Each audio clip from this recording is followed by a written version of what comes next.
La conversación que escuché esa noche cambió todo. Estaba en mi habitación cuando sus voces llegaron desde la sala. Hablaban en susurros, pero las paredes de esta casa vieja dejaban pasar cada sonido. «Mañana hablo con el doctor Ramírez», dijo mi hijo Marcos. «Él puede firmar los papeles de internamiento».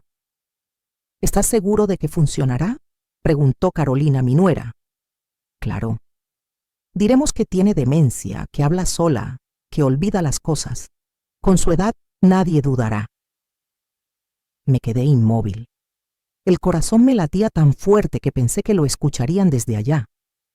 Mi propio hijo planeaba encerrarme en un psiquiátrico, no por mi bien, sino para quedarse con mi casa, mi pensión, todo lo que había construido en 68 años de vida.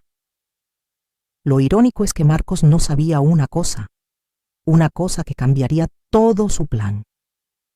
Yo no era una anciana confundida. Era la doctora Elena Vega, psiquiatra con 30 años de experiencia en hospitales mentales. Conocía cada truco, cada mentira, cada manipulación que usaban las familias para internar a los viejos. Y ahora iba a usar ese conocimiento contra ellos. Pero antes de continuar con mi historia, quiero pedirte algo. Pero antes de llegar a la parte más impactante de la historia, 2 cosas. Primero, suscríbete para no perderte la próxima historia impactante. Y segundo, escribe en los comentarios desde dónde nos encontraste. Me llamo Elena Vega. Nací en un pueblo pequeño donde las mujeres no estudiaban medicina, pero yo lo hice. Me gradué con honores, me especialicé en psiquiatría y trabajé durante 3 décadas ayudando a personas con enfermedades mentales. Vi de todo: manipuladores, estafadores, familias que querían deshacerse de sus mayores. Aprendí a reconocerlos a kilómetros de distancia. Cuando me jubilé hace 5 años, pensé que tendría una vejez tranquila. Mi esposo había muerto 2 años antes. Marcos era mi único hijo. Siempre fue distante, pero cuando conoció a Carolina, todo empeoró. Esa mujer tenía una sonrisa falsa que me ponía la piel de gallina. Hace 6 meses, Marcos apareció con una propuesta. «Mamá, vendimos nuestro departamento. ¿Podemos quedarnos contigo mientras encontramos algo mejor?». Debí decir que no, pero era mi hijo, mi única familia. Dije que sí. Fue mi primer error. Al principio todo parecía normal. Carolina cocinaba, Marcos arreglaba cosas de la casa. Pero empecé a notar cambios. Mis cosas desaparecían. El control de la tele, mis llaves, mi teléfono celular. Cuando preguntaba, Carolina decía con esa sonrisa: «Ay, Elena, lo dejaste en algún lado. Ya sabes cómo es la edad». Luego comenzaron los comentarios. «Elena, ¿ya tomaste tus pastillas?». Yo no tomaba pastillas. «Elena, olvidaste cerrar la llave del gas». Yo nunca olvidaba nada. «Elena, anoche hablabas sola en tu cuarto». Yo no hablaba sola. Me di cuenta de lo que hacían. Creaban una narrativa. Construían pruebas de que yo estaba perdiendo la cabeza. Y lo peor es que empezaron a decirlo frente a vecinos, frente al doctor de la esquina, frente a cualquiera que escuchara. «Pobrecita», decía Carolina. «Está empeorando. A veces no nos reconoce». Mentira. «Anoche se perdió en el jardín», agregaba Marcos. «La encontramos desorientada». Inventaban esta y otras mentiras sobre mí, pero la gente les creía, porque Carolina lloraba con gracia, porque Marcos ponía cara de hijo preocupado, porque yo era solo una vieja de 68 años y ellos eran jóvenes y convincentes. Esa noche, después de escuchar su plan de internarme, no dormí. Me quedé sentada en la oscuridad pensando. Tenía 2 opciones. Podía confrontarlos, gritarles, decirles que los había escuchado. Pero eso solo aceleraría sus planes. Dirían que estaba paranoica, que tenía delirios persecutorios. Usarían mi reacción como prueba. O podía hacer algo más inteligente, algo que una psiquiatra con 30 años de experiencia haría. Podía jugar su propio juego, pero mejor. Elegí la segunda opción. A la mañana siguiente actué normal. Preparé café, les serví el desayuno, sonreí. Carolina me miraba con esa cara de falsa preocupación. ¿Dormiste bien, Elena? Muy bien, querida, respondí. Tuve sueños hermosos. Marcos revisaba su teléfono, probablemente coordinando con ese tal doctor Ramírez. Yo conocía a Ramírez. Trabajamos juntos hace años. Era un mediocre que firmaba lo que le pagaran. Después del desayuno, esperé a que salieran. Marcos al trabajo, Carolina al gimnasio. En cuanto cerró la puerta, me moví rápido. Fui a mi viejo escritorio y saqué mi computadora. Todavía tenía contactos en el hospital psiquiátrico. Llamé a la doctora Sofía Mendoza, mi mejor amiga y colega. Elena, dijo sorprendida. ¿Cuánto tiempo? Sofía, necesito tu ayuda, es urgente. Le conté todo. El plan de Marcos, las mentiras, la manipulación. Sofía escuchó en silencio. Cuando terminé, suspiró. Elena, eso es grave. ¿Tienes pruebas? Todavía no, pero las voy a conseguir. Ten cuidado, si Ramírez firma esos papeles, será difícil revertirlo. Lo sé, por eso necesito moverme rápido. Sofía me dio un consejo. Documenta todo, graba conversaciones, consigue testigos y busca un abogado. Ya. Colgué y pensé en mi siguiente paso. Necesitaba pruebas. Necesitaba que Marcos y Carolina se incriminaran solos. Esa tarde, cuando regresaron, los recibí con té y galletas. Les preparé algo rico, dije con voz dulce. Carolina me miró extrañada. Yo nunca les preparaba nada. ¿Qué? Amable, Elena. Nos sentamos en la sala. Yo actué como una abuela confundida pero cariñosa. Marcos, hijo, hay algo que quiero preguntarte. ¿Qué, mamá? He estado pensando. Tal vez tienen razón. Tal vez mi memoria no es la misma. Tal vez necesito ayuda. Los ojos de Carolina brillaron. Marcos se inclinó hacia adelante. Mamá, nos alegra que lo reconozcas. Sí, continué. Quizás deba ir con un doctor. ¿Tú conoces alguno bueno? De hecho, sí, dijo Marcos. Es rápido. Un colega, el doctor Ramírez. ¿Podríamos ir mañana? Perfecto, dije. Luego dejé caer la bomba. Pero antes quiero arreglar algunos papeles. Mi testamento, las escrituras de la casa. Quiero asegurarme de que todo esté en orden por si acaso. Vi cómo se miraron.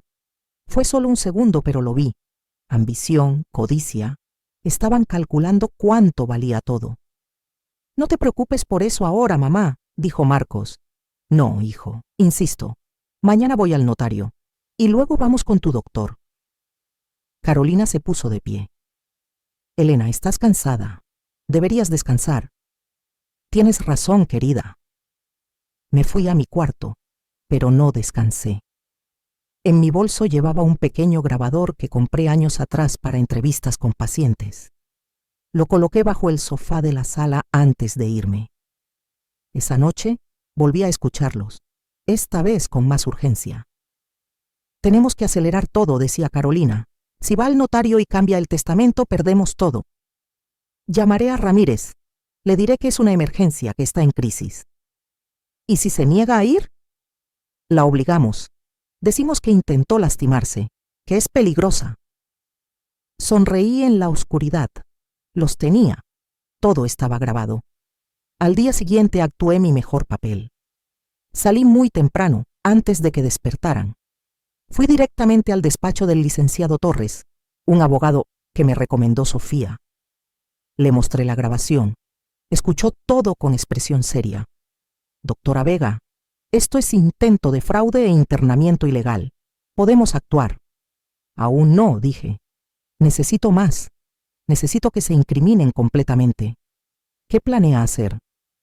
Voy a ir con Ramírez. Voy a dejar que haga su evaluación.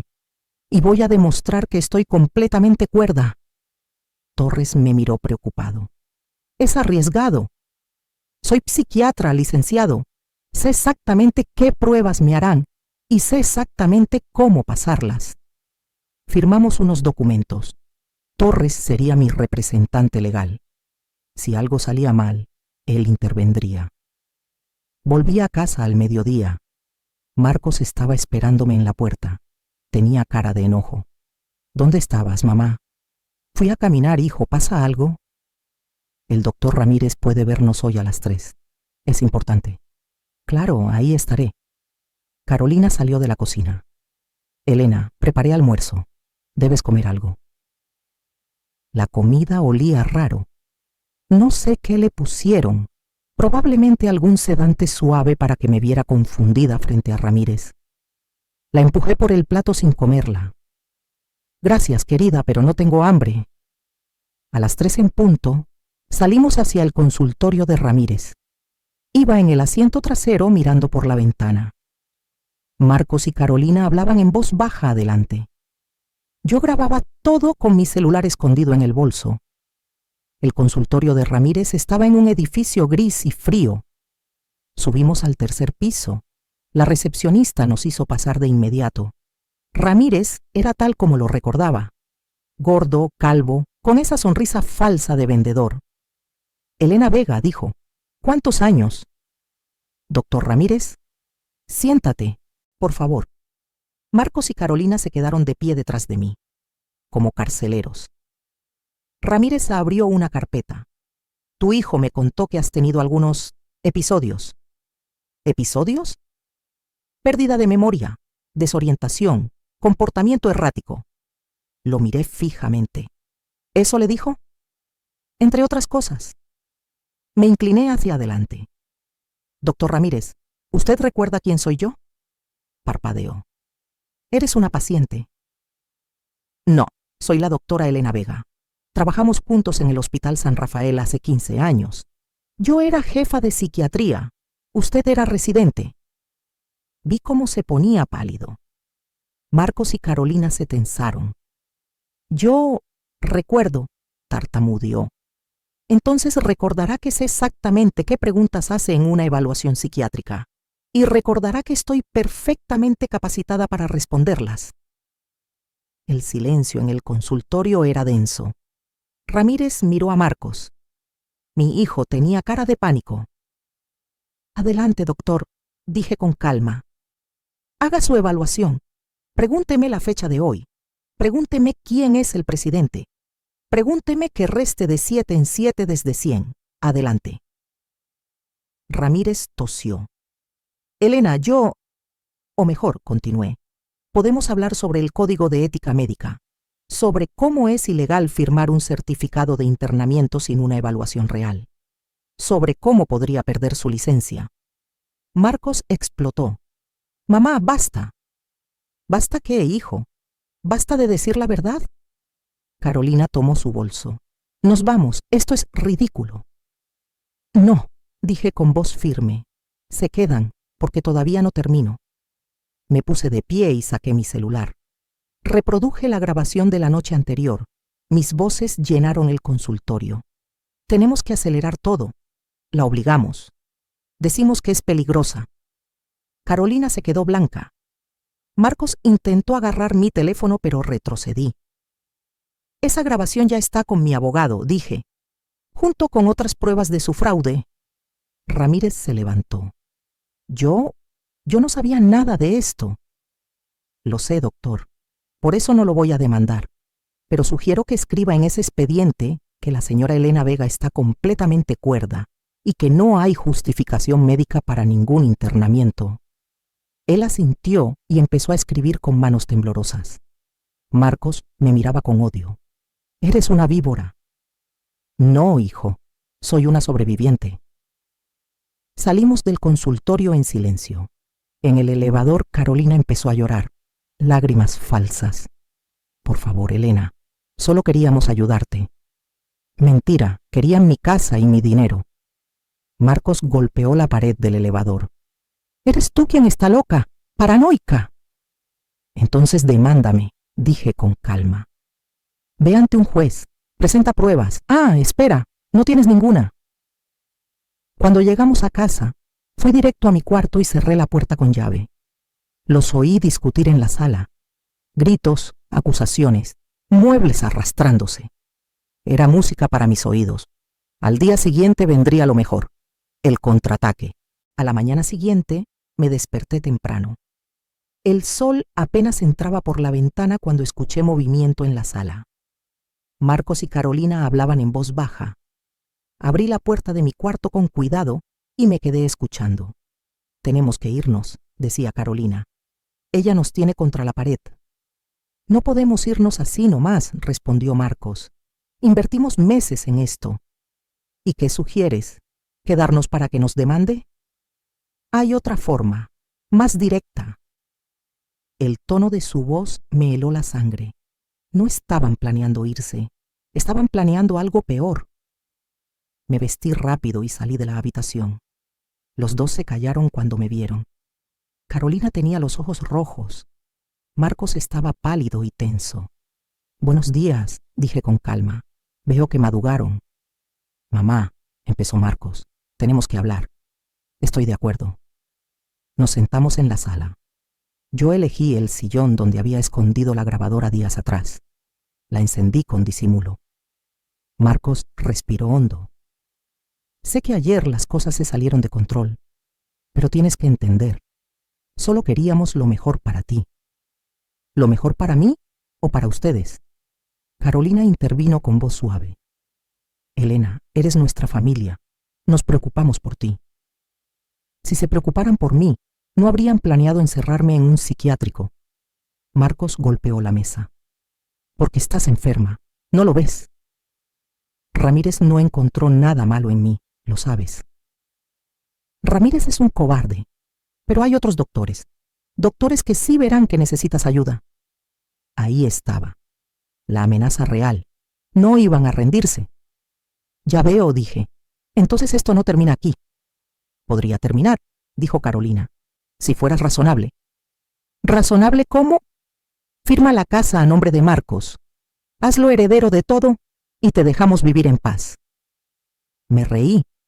No pude evitarlo. ¿Vivir en paz? ¿En mi propia casa que ustedes querrían quitarme? «No es quitarte», dijo Marcos, «es asegurar tu futuro». «Mi futuro lo aseguro yo». Carolina se puso de pie. «Eres una terca, una egoísta. Marcos es tu único hijo. ¿Qué más quieres?» «Quiero que se vayan de mi casa. Hoy, ahora». El silencio fue absoluto. Marcos me miraba con una mezcla de odio y sorpresa. «¿Qué dijiste?» «Que se vayan. Esta es mi casa. Ustedes están aquí porque yo lo permití, y ahora ya no lo permito». «No puedes echarnos así», dijo Carolina. «Tenemos derechos». «¿Derechos? ¿Qué derechos? Esta casa está a mi nombre. Yo pago los servicios, yo compro la comida. Ustedes no tienen ningún derecho». Marcos se levantó. Era más alto que yo, más fuerte. Se acercó con paso amenazante. «No nos vamos y tú no puedes obligarnos». «¿Me estás amenazando, hijo?» «Te estoy diciendo la realidad». Saqué mi teléfono. «Entonces llamaré a la policía». Él intentó quitármelo, pero yo retrocedí. «Ya marqué. Si das un paso más, los oficiales llegarán». Era mentira, aún no había marcado, pero el bluff funcionó. Marcos se detuvo. «Eres una bruja», escupió. «Soy tu madre, y merezco respeto». Carolina tomó a Marcos del brazo. «Vámonos, este lugar apesta». «Sí», dijo él. «Nos vamos. Pero esto no termina aquí, mamá, te lo juro». Subieron a su cuarto y empezaron a empacar. Yo me quedé en la sala temblando, no de miedo, de adrenalina. Había ganado la primera batalla, pero la guerra apenas comenzaba. Una hora después, bajaron con sus maletas. Marcos me lanzó las llaves a los pies. «Espero que seas feliz aquí, sola». «Lo seré», respondí. Carolina me miró con desprecio. «Morirás sola, Elena, y nadie llorará por ti. Prefiero morir sola que vivir traicionada». Se fueron sin decir más. La puerta se cerró con fuerza. Me senté en el sofá y dejé salir todo el aire que había estado conteniendo. Estaba exhausta, pero había ganado. Mi casa era mía otra vez. Tomé el teléfono y llamé a Sofía. «Elena, ¿cómo estás?» Los eché, se fueron. «Gracias a Dios. ¿Estás segura de que no volverán?» «No estoy segura de nada. Por eso necesito tu ayuda». lo que necesites. Necesito documentar todo, necesito protección legal y necesito asegurarme de que no puedan volver a intentar nada. Ve con el licenciado Torres, él sabrá qué hacer. Esa misma tarde fui al despacho de Torres. Le conté todo lo que había pasado. Le mostré las nuevas grabaciones. Doctora Vega, tenemos suficiente para una orden de restricción. ¿Eso los mantendrá alejados? Legalmente sí. Si se acercan a usted o a su propiedad, van a la cárcel. Perfecto, hágalo. Torres preparó los documentos. En 2 días tendría la orden, pero sabía que Marcos y Carolina no se rendirían tan fácil. La gente desesperada hace cosas desesperadas. Esa noche, instalé cerraduras nuevas, cambié las contraseñas de mis cuentas bancarias, hice un inventario de todo lo que había en la casa. No iba a darles ninguna oportunidad de volver. Pasaron 3 días. Silencio absoluto. Ninguna llamada, ningún mensaje. Era inquietante, como la calma antes de la tormenta. El 4.º día tocaron mi puerta. Miré por la mirilla. Era una mujer que no conocía. Joven, bien vestida, con una tablet en la mano. Abrí con la cadena puesta. ¿Sí? ¿Doctora Elena Vega? ¿Quién pregunta? Soy Gabriela Soto, trabajadora social del Hospital San Rafael. Mi antiguo hospital. El corazón me dio un vuelco. ¿Qué necesita? Recibimos una llamada preocupante sobre usted. ¿Puedo pasar? ¿Una llamada de quién? De su hijo. Dice que está en situación de riesgo. Ahí estaba, el siguiente ataque. Marcos había llamado a servicios sociales. Entre, dije quitando la cadena. Gabriela entró y miró alrededor. La casa estaba limpia, ordenada, nada fuera de lugar. Bonita casa, comentó, gracias. Nos sentamos. Ella abrió su tablet. Señora Vega, su hijo reportó que usted vive sola, que rechaza ayuda y que podría estar en peligro de abandono personal. Mi hijo miente. Entiendo que estas situaciones son difíciles, pero mi deber es verificar su bienestar. Verifique todo lo que quiera. Durante la siguiente hora, Gabriela me hizo preguntas. Me revisó la cocina, el baño, mi cuarto. Vio que tenía comida, que la casa estaba limpia, que yo estaba perfectamente cuidada. Doctora Vega, dijo al final, ¿es cierto que trabajó como psiquiatra? 30 años. Entonces usted sabe por qué estoy aquí. Lo sé, y sabe que mi hijo está mintiendo. Ella suspiró. Lo sospecho, pero debo hacer mi reporte. Hágalo, yo también haré el mío. Tengo grabaciones de mi hijo planeando internarme ilegalmente. Tengo testigos. Tengo todo documentado. Gabriela me miró con respeto. ¿Usted no necesita mi ayuda? No, pero gracias por verificar. Se fue con la promesa de cerrar el caso, pero yo sabía que Marcos no pararía. Tenía que dar el siguiente paso. Tenía que contraatacar. Esa noche llamé a Sofía otra vez. Elena, ¿qué pasó ahora? Mandó a servicios sociales, no funcionó, pero seguirá intentando. ¿Qué vas a hacer? Voy a hacer lo que debía hacer desde el principio. Voy a exponerlo. ¿Exponerlo cómo? Públicamente.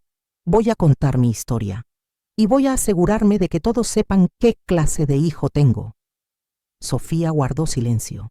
Luego dijo, ¿estás segura? Una vez que lo hagas, no hay vuelta atrás.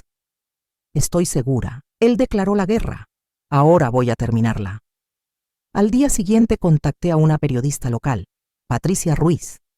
Había escrito varios artículos sobre abuso a ancianos. Le conté mi historia. Le mostré las grabaciones. Le di todos los detalles. Patricia tomó notas con rapidez. Doctora Vega, esta es una historia poderosa. ¿Está dispuesta a que publique su nombre? Sí, quiero que todos sepan la verdad. ¿Y su hijo? ¿Está preparada para las consecuencias? Las consecuencias son para él, no para mí. El artículo salió 3 días después. Primera página del periódico local. Psiquiatra jubilada expone plan de su hijo para internarla ilegalmente. Había fotos mías, extractos de las grabaciones, testimonios de Sofía y del licenciado Torres. El impacto fue inmediato. Mi teléfono no dejaba de sonar. Periodistas, amigos, ex colegas, todos ofreciendo apoyo.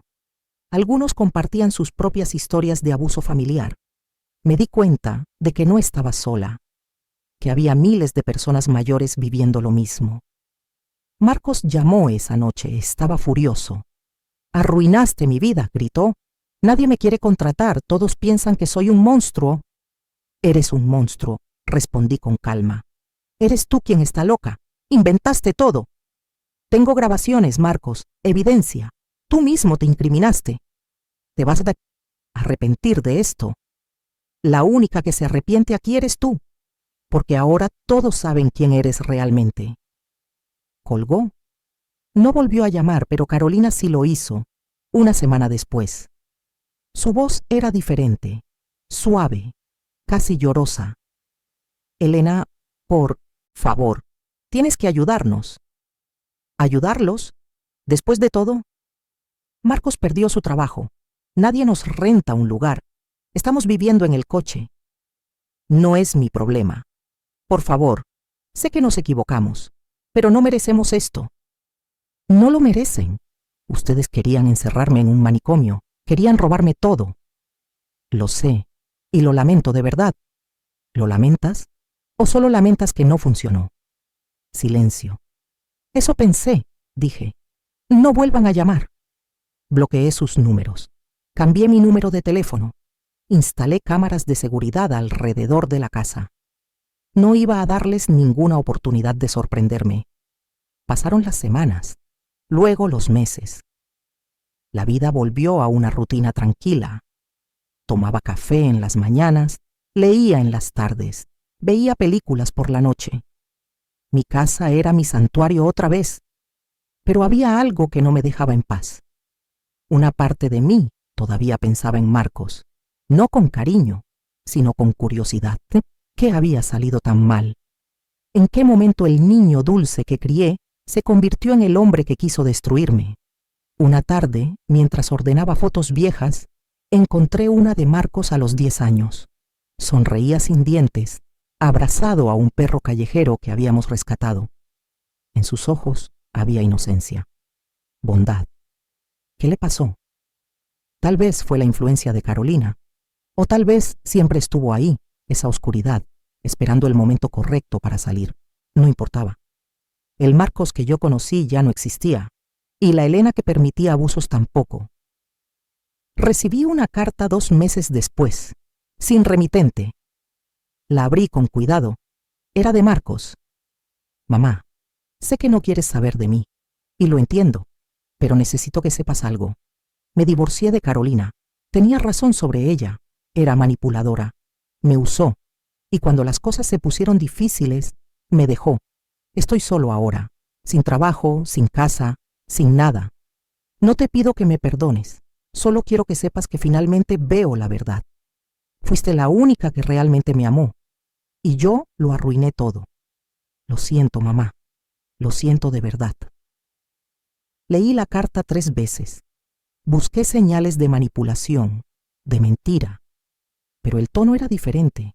Había algo genuino ahí, o tal vez solo quería creerlo. Guardé la carta en un cajón. No respondí. Aún no estaba lista, pero esa noche, por primera vez en meses, pensé en él sin rabia, solo con tristeza, por lo que pudimos haber tenido, por lo que perdimos. Sofía vino a visitarme la semana siguiente. «Elena, ¿te ves bien?» «Me siento bien». «¿Supiste de Marcos?» Me escribió. «¿Y?» No sé qué pensar. Sofía tomó mi mano. «No tienes que pensar nada. No tienes que perdonarlo. No tienes que hacer nada. Tu vida es tuya ahora». «Lo sé, pero es mi hijo. Es tu hijo que te traicionó. Recuerda eso». Tenía razón, pero el corazón no siempre escucha a la razón. Esa noche, antes de dormir, saqué la carta otra vez.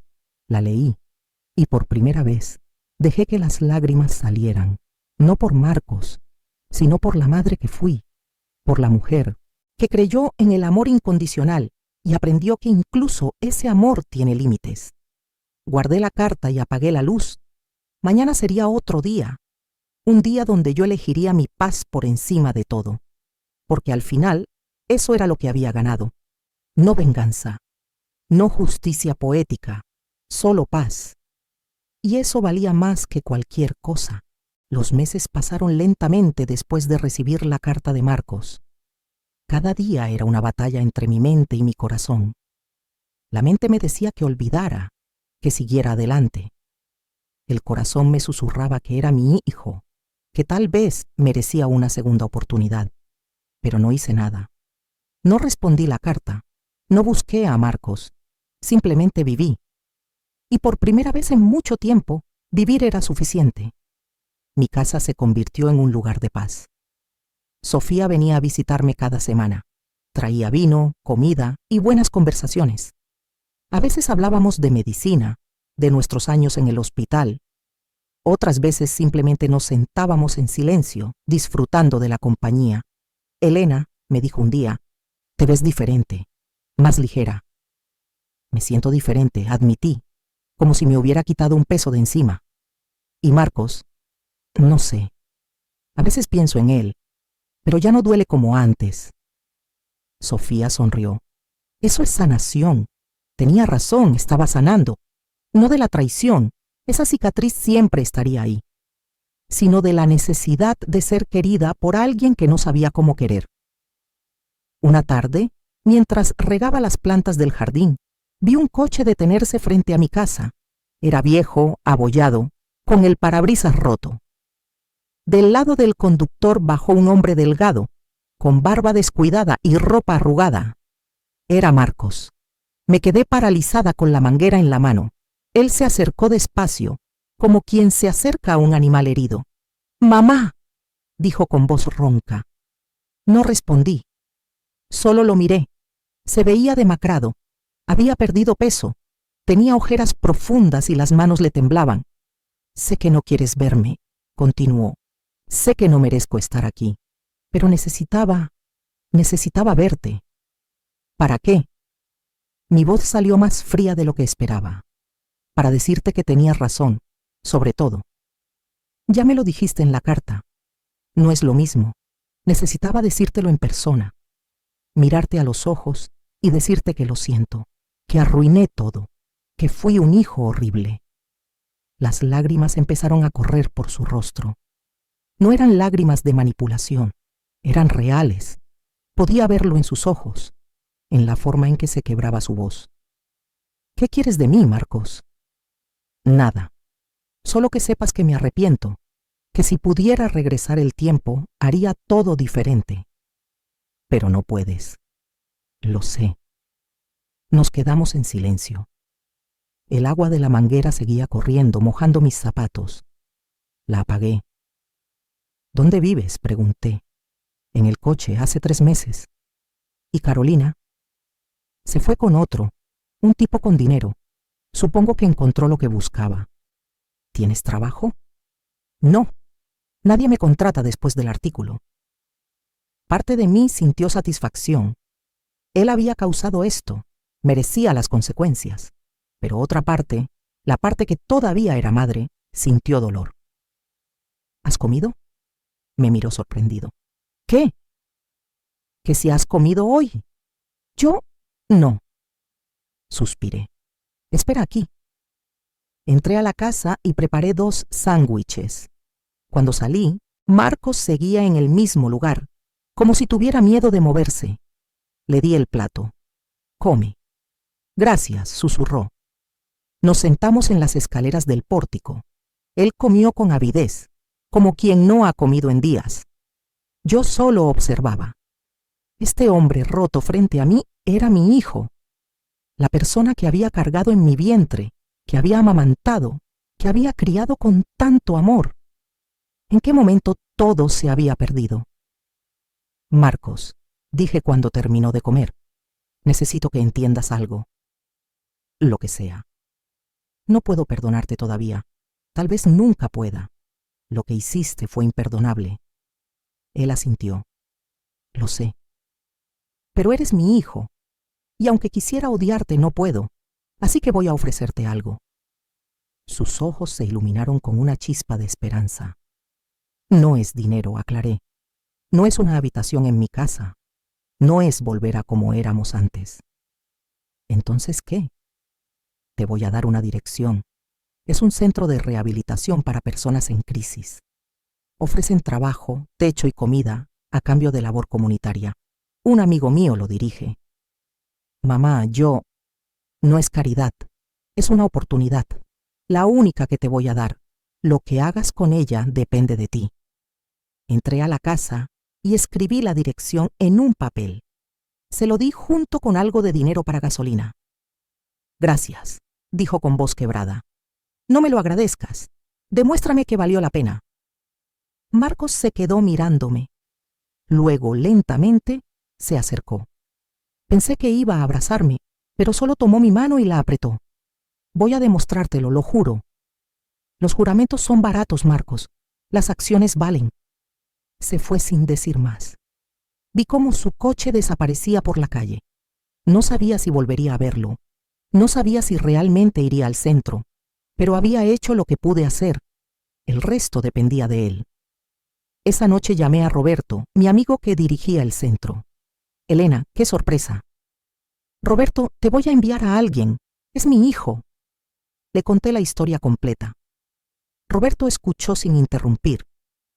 ¿Crees que haya esperanza para él?, preguntó al final. No lo sé, pero quiero darle la oportunidad de averiguarlo. Está bien, si viene lo recibiremos, pero tendrá que trabajar duro. Aquí no hay espacio para víctimas. Lo sé, por eso lo mando contigo. Colgué y me serví una copa de vino. Me senté en el porche mirando las estrellas. Mi vida había dado tantas vueltas en el último año. Había pasado del miedo a la furia, de la furia a la paz. Y ahora, tal vez, a algo parecido al perdón. Pero no era perdón todavía.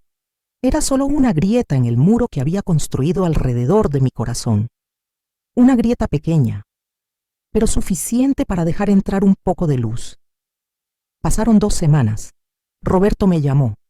Llegó, dijo. ¿Cómo está? Destrozado, pero dispuesto. Le dimos un cuarto, ropa limpia y comida. Mañana empieza a trabajar en la cocina. Gracias, Roberto. No me agradezcas. Si funciona o no, depende de él. Esa noche dormí mejor de lo que había dormido en meses. No porque todo estuviera resuelto, sino porque había hecho lo correcto. Le había dado a mi hijo una oportunidad sin sacrificar mi dignidad, sin volver a ser la víctima. Los meses siguientes fueron extraños. Roberto me mandaba actualizaciones ocasionales. Marcos está trabajando bien. Marcos empezó terapia.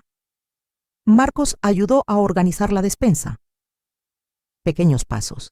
Nada extraordinario, pero pasos al fin. 5 meses después, recibí otra carta, esta vez con remitente del centro. Mamá, he estado aquí 5 meses. Ha sido lo más difícil que he hecho en mi vida. No solo el trabajo físico, sino enfrentarme a mí mismo, a las cosas que hice, a la persona que fui. Estoy en terapia 3 veces por semana.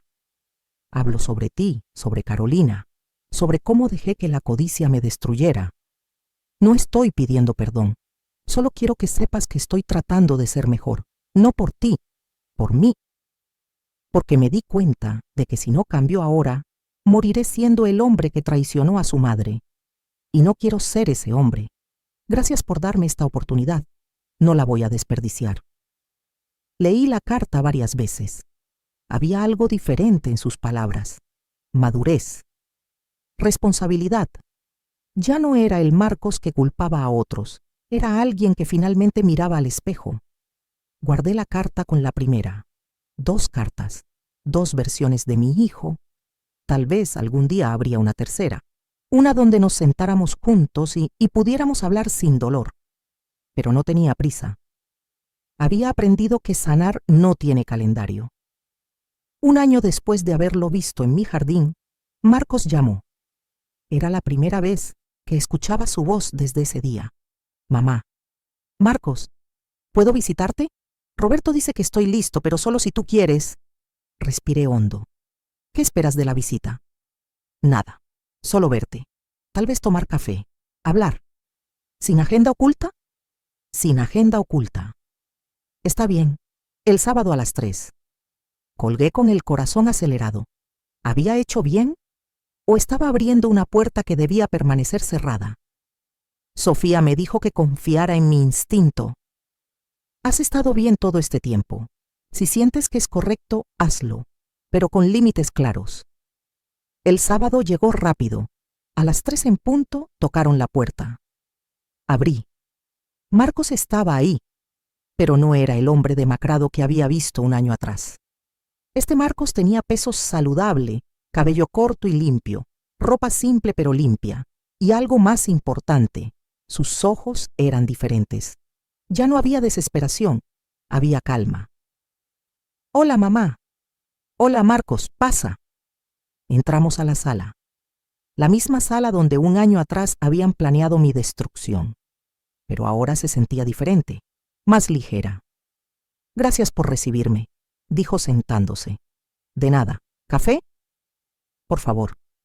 Preparé café y nos sentamos uno frente al otro. El silencio era incómodo, pero no hostil. Te ves bien, dije. Me siento bien. El trabajo físico ayuda y la terapia también. ¿De qué hablas en terapia? De ti, principalmente. De cómo fui el peor hijo del mundo. No eres el peor, pero fuiste muy malo. Sonrió apenas. Es un progreso, supongo. Hablamos por 2 horas. Él me contó sobre su rutina en el centro, sobre los otros residentes, sobre las cosas que había aprendido sobre sí mismo. Yo le conté sobre mi vida, sobre el artículo que me hizo famosa en círculos de derechos de ancianos, sobre cómo había dado charlas en centros comunitarios. Siempre fuiste fuerte, dijo, y yo siempre fui débil. No naciste débil, te hiciste débil cuando elegiste el camino fácil. Tienes razón. Cuando se fue me abrazó. Fue rápido, casi tímido, pero fue real. ¿Puedo venir otra vez?, preguntó. Sí, pero despacio, paso por paso. Paso por paso, repitió. Las visitas se volvieron regulares, una vez al mes, siempre breves, siempre con límites claros.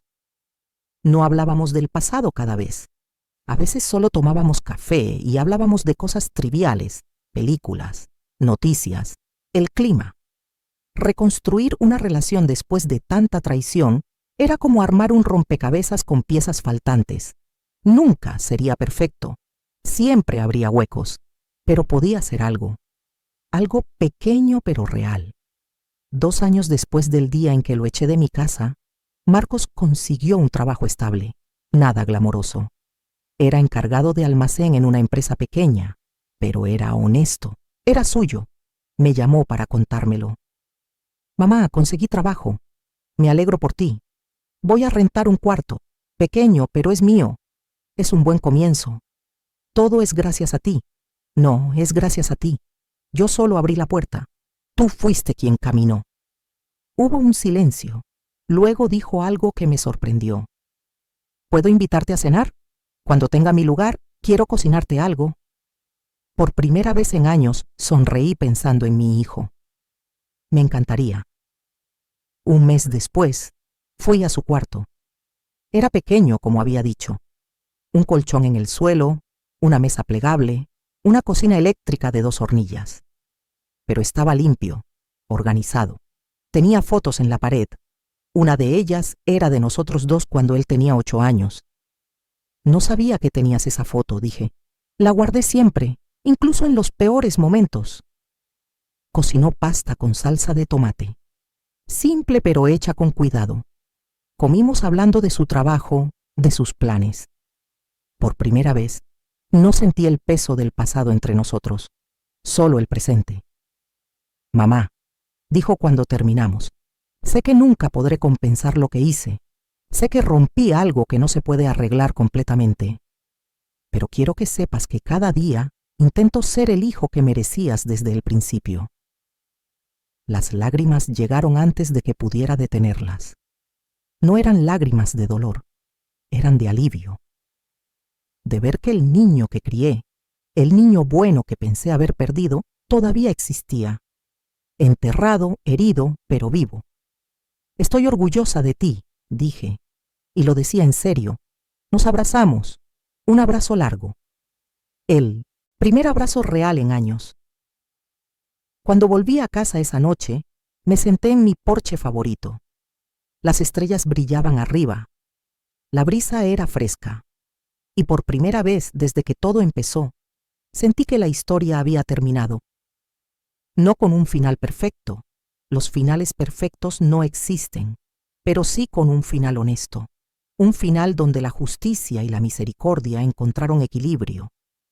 Había ganado mi guerra, no destruyendo a mi enemigo, sino dándole la oportunidad de dejar de serlo. Sofía vino a visitarme la semana siguiente. Le conté sobre la cena con Marcos. Elena, ¿lo perdonaste? Pensé en la pregunta. Realmente pensé en ella. No completamente, admití.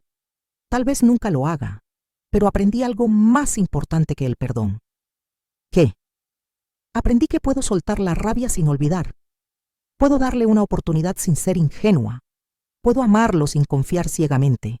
Es un tipo diferente de relación, pero es real. Sofía sonrió. Eres más sabia que yo. No, solo soy más vieja. Y aprendí a golpes. Esa noche antes de dormir, escribí en mi diario, algo que no había hecho en años.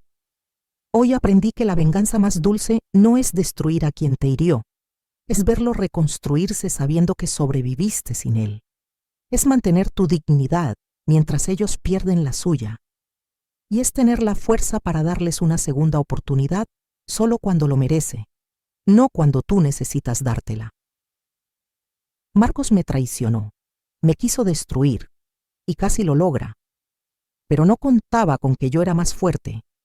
No contaba con que 30 años de psiquiatría me habían enseñado a ver a través de las mentiras. No contaba con que el amor de una madre tiene límites, pero también tiene memoria. Hoy mi hijo está reconstruyendo su vida, no porque yo lo rescaté, sino porque le di las herramientas y lo dejé trabajar. Y yo estoy en paz, no porque olvidé, sino porque elegí no dejar que su traición definiera el resto de mi vida. Esta es mi victoria, y es más dulce que cualquier venganza. Cerré el diario y apagué la luz. Mañana sería otro día, un día donde despertaría en mi casa, en mi cama, rodeada de mi paz. Un día donde sería dueña de mi vida, y nadie nunca más me la quitaría. Porque al final, la mejor venganza no es hacerles daño, es ser tan feliz sin ellos que se den cuenta de todo lo que perdieron, y yo era feliz, completamente, profundamente feliz. 3 años después de toda la pesadilla, organicé una pequeña reunión en mi casa. Sofía estaba ahí, Roberto también, el licenciado Torres y Marcos. Brindamos con vino barato y reímos con historias viejas.